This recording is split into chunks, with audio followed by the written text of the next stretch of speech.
Hello, peace be upon you. Assalamu alaikum. My name is Brother Ismail. I've been a Muslim for 16 years. But in the past few years, I have been bothered by some reoccurring issues which have forced me to question my Islamic faith. And recently I have decided to finally leave Islam, and in this video I will explain why.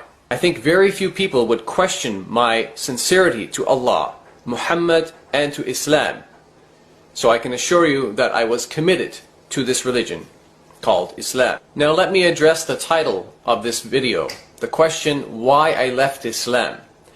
The answer to this question is the Quran and Muhammad and their teachings on moral standards and conduct.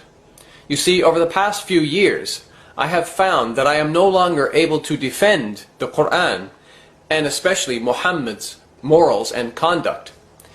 In the past, I have done my best to defend Islam, and in particular to defend Muhammad from the claims and charges made against him.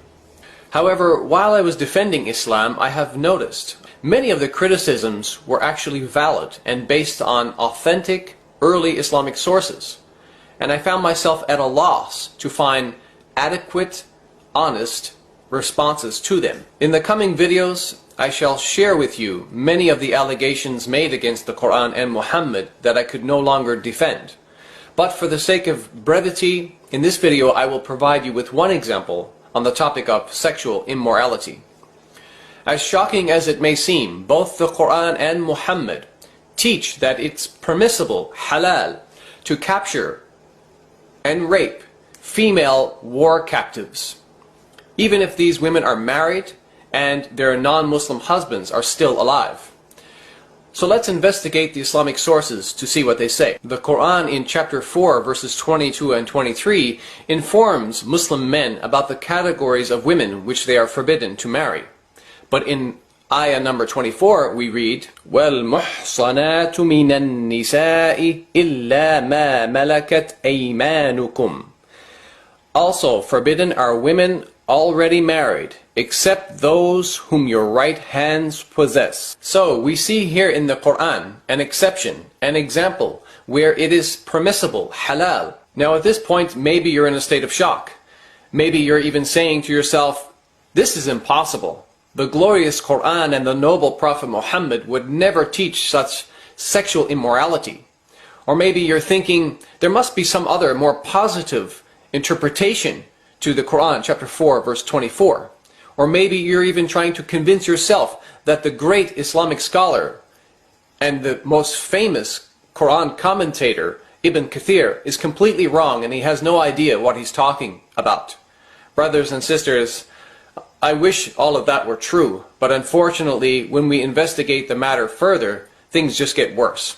For example, we read in the following hadith, in Sunan Abi Dawood, volume 2, hadith number 2155, Abu Sa'id al-Khudri narrated, the Messenger of Allah, meaning Muhammad, sent a military expedition to Awtas on the day of Hunayn, and they met their enemy, fought them, and defeated them.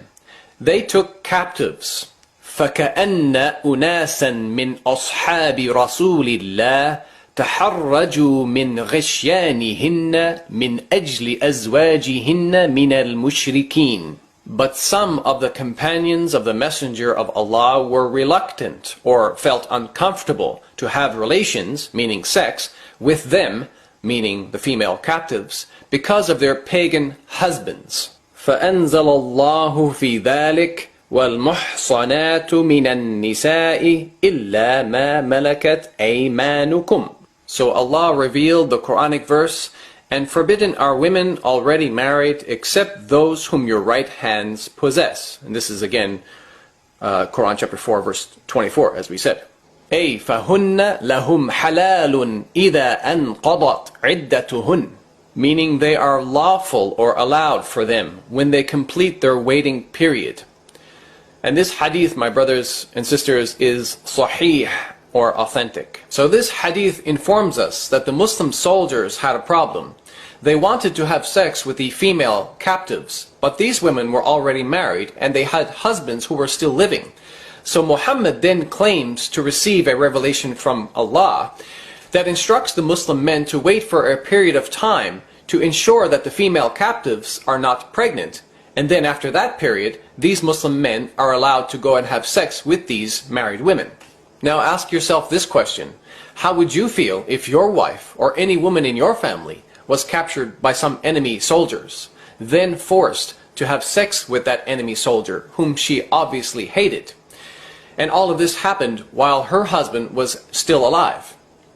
Do you think that your wife, your sister, your daughter, or your mother would agree to have these things forced upon her in humiliation?